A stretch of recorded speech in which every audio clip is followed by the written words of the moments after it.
Hello hi అండి, నమస్తే. Welcome back జీవిత సత్యాలకి. జీవితం మోయలేని బరువే అయినా మోయాల్సిన బాధ్యత మాత్రం నీదే. నువ్వు సున్నితంగా ఉన్నంతకాలం బలంగానే కొడుతుంది ఈ సమాజం. అయినా ఎదుటివారు ఎంత గొప్పవారైతే ఏంటి, తప్పు నీది కానప్పుడు తలవంచాల్సిన పని ఏంటి ఆలోచించండి. జీవితంలోని కన్నీటి కథలన్నీ మనసులోనే దాచుకోవాలి. మనిషిగా బ్రతకాలి అంటే అప్పుడప్పుడు మనసును చంపుకోక తప్పదు. జరగాల్సింది జరిగిపోయాక ఎలా అయ్యిందో ఆరాలు తీయకుండా ఏం చేయాలో ముందు అది ఆలోచించు. పడిపోవడం తప్పు కాదు, అలాగే లేవడం పెద్ద గొప్పేం కాదు.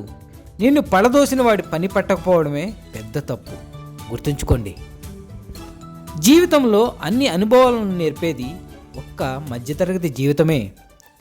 ఇవ్వడంలో ఉన్న ఆనందానికి అలవాటు పడ్డ వాళ్ళకి తిరిగి పొందాలన్న ఆశ ఏమాత్రం ఉండదు. అలాగే పొందిన దాని మీద ధ్యాస ఉండదు. మనిషి విజయం సాధించినప్పుడు అప్పుడు తనలో మేల్కొంటుంది అహంకారం.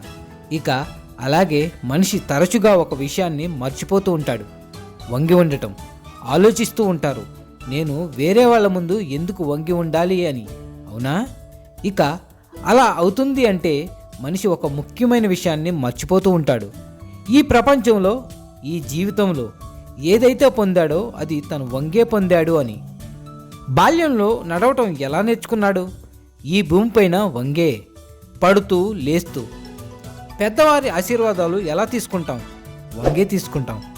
ఒక రైతు పంటను కొయ్యాలి అంటే వంగి కొయ్యాల్సిందే. కొండ నుండి నీళ్లు తీయడానికి మనం వంగి తీరాల్సిందే. భగవంతుడి దగ్గర నుంచి ఆశీర్వాదాలు పొందాలి అంటే వారి ముందు మనం వంగి ఉండాల్సిందే. తుఫాను వచ్చినప్పుడు పక్షులు సురక్షితంగా ఎలా ఉంటాయి? వంగే. గౌరవం ఎలా పొందుతాము? వంగి ఉండటం ద్వారా. ఎవరి ముందైనా వంగి ఉండటం అంటే దాని అర్థం ఆత్మగౌరవాన్ని వదులుకోవడం కాదు. దాని అర్థం ఏమిటి అంటే వినయం. మనం మనుషులం. మనం ఆకాశాన్ని అందుకోవాలంటే ఎటువంటి పక్షుల్లాగా మనకి రెక్కలు అవసరం లేదు. కేవలం మనం ఎంతైతే వంగుతామో అంతే పైకి వెళ్తూ ఉంటాం. గుర్తుంచుకోండి, జీవితంలో ఎప్పుడూ కూడా నిరాశ చెందవద్దు. బలహీనమైనవి కేవలం నీ పరిస్థితులు మాత్రమే, నువ్వు కాదు. ఎప్పుడూ కూడా గర్వంతో ఉండవద్దు. భగవంతుడి యొక్క ఆశీస్సులను కోల్పోతారు. ఈర్ష్యతో ఉండవద్దు. స్నేహితులను కోల్పోతారు. కోపంగా ఉండవద్దు. మిమ్మల్ని మీరే కోల్పోతారు. అర్థమైందనుకుంటా. ఎక్కడైతే వెలుగు ఉంటుందో అక్కడ ఖచ్చితంగా నీడ కూడా ఉంటుంది. ఎక్కడైతే కష్టాలు ఉంటాయో అక్కడ సుఖాలు కూడా ఖచ్చితంగా ఉంటాయి. ఎక్కడైతే నిన్ను హేళన చేస్తారో అక్కడే నిన్ను నువ్వు నిరూపించుకో. ఎక్కడైతే నిన్ను తక్కువగా అంచనా వేస్తారో అక్కడే నువ్వు గెలిచి చూపించు. నిన్ను చూసి హేళన చేసిన వారు రేపటి రోజున నీ చుట్టూ తిరుగుతూ జేజేలు కొడుతూ ఉంటారు. జీవితంలో విజయాన్ని సాధించాలి అనుకునేవారు ఈ 2 లక్షణాలను ఖచ్చితంగా కలిగి ఉండాలి. ఒకటి నిశ్శబ్దం, ఇక రెండవది చిరునవ్వు. రహస్యానికి స్నేహితులంటూ ఎవరూ ఉండరు. అది నోటి నుంచి బయటపడ్డ మరుక్షణం దానికి ఊరంతా స్నేహితులే. అర్థమైందనుకుంటా. ప్రజలు వ్రతాలు చేస్తే భగవంతుడు వరాలను ఇస్తాడో లేదో పక్కన పెడితే, నువ్వు ఏమీ చేయకుండా భగవంతుడు నీకు ఇచ్చిన వరం ఏంటో తెలుసా? నీ జీవితం. దాన్ని బాధ్యతగా పూర్తి చేయి. జీవితంలో ఎందుకు ఓడిపోతున్నావని తెలిస్తేనే ఎలా గెలవాలో అర్థమవుతుంది. ఈరోజు చేయాల్సింది రేపు చేద్దామని వాయిదా వేయటం మనం చేసే అతిపెద్ద పొరపాటు. గుర్తుపెట్టుకోండి, ఎదుటివాడి స్థాయిని బట్టి మాట్లాడేవాడి కన్నా ఏ స్థాయిలో ఉన్నా ఒకేలా మాట్లాడేవాడే అత్యంత గొప్పవాడు కాదంటారా? సంతోషం అనేది వెతికితేనో ఎదురు చూస్తేనో దొరకదు. మనమే ప్రతి క్షణాన్ని కూడా ఆస్వాదించగలగాలి.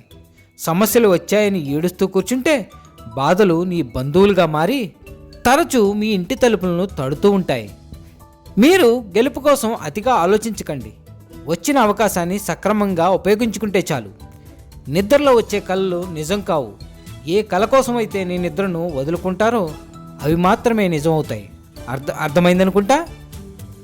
కొన్ని సమయాల్లో ఇతరుల నోటిని మూయించడానికి ప్రయత్నించడం కన్నా మన చెవులను మూసుకోవడం చాలా మంచిది. బద్ధకస్తుడికి చాలా ఇష్టమైన పదం ఏమిటో తెలుసా? రేపు. అది ఎప్పటికీ కూడా ఈరోజు అవ్వదు. ఒక్కటి మాత్రం గుర్తుపెట్టుకోండి, మీరు వృధా చేసే ప్రతి ఒక్క క్షణం కూడా భవిష్యత్తులో నీ అదృష్టాన్ని తప్పకుండా తారుమారు చేస్తుంది. గుర్తుంచుకోండి. జీవితంలో ఈ 5 పనులను తప్పకుండా మానుకోండి. 1. అందరి దగ్గర సహాయం కోసం చేతులు చాచటం. 2. జీవితంలో వచ్చే మార్పుకి భయపడటం. 3. గతం మిగిల్చిన చేదు జ్ఞాపకాల్లో జీవించటం. 4. మనల్ని మనమే తక్కువ అంచనా వేసి చూసుకోవడం. ఇక 5వది, ప్రతి విషయానికి కూడా అతిగా ఆలోచించటం. ఈ 5ంటిని మార్చుకుంటే మీ జీవితంలో ప్రశాంతత ఎప్పటికీ ఉంటుంది. అలాగే ఒక చిన్న కథండి, ఇది మీకు నచ్చాలని రూలేం లేదు. ఒక కోడిపుంజు ఒక గెద్దను తొడగొట్టి సవాలు విసిరింది. దమ్ముంటే నాతో పోరాడి గెలువు చూద్దాం అంది. కానీ గెద్ద మాత్రం ఆ సవాలును తిరస్కరించింది. నీతో నాకు ఎందుకు అనవసరంగాని. కానీ కోడి మాత్రం ఊరుకోలేదు. మరీ పిలిచి సవాలు చేసింది. నీకంతా సత్తా లేదులే అంది. ఆ ఒక్క మాటకి గద్దకు మనసులో గుచ్చుకుంది. సవాలును అంగీకరించింది. ఆ రెండింటికి పోరాటం జరిగింది. కోడి చాలాసేపు పోరాటం చేసింది. కానీ దారుణంగా ఓటమిని ఎదుర్కోవాల్సి వచ్చింది.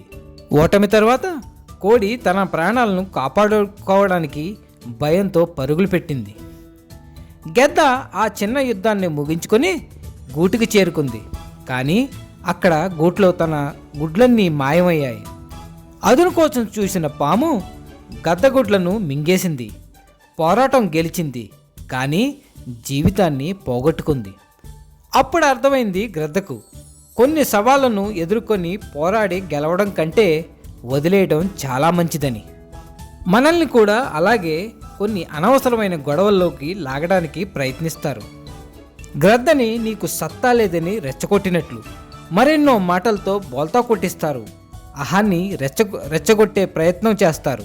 వాళ్ళ ఉద్దేశం మిమ్మల్ని ఓడించడం కాదు, వాళ్ళు ఓడిపోతారని తెలిసినా మిమ్మల్ని నష్టపరచడం వాళ్ళ ప్రధాన ఉద్దేశం.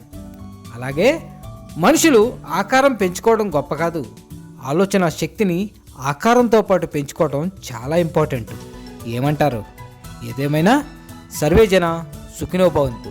మళ్ళీ వచ్చే వారం కలుద్దాం మరిన్ని మంచి మాటలతో. Signing off Venkat. Thank you.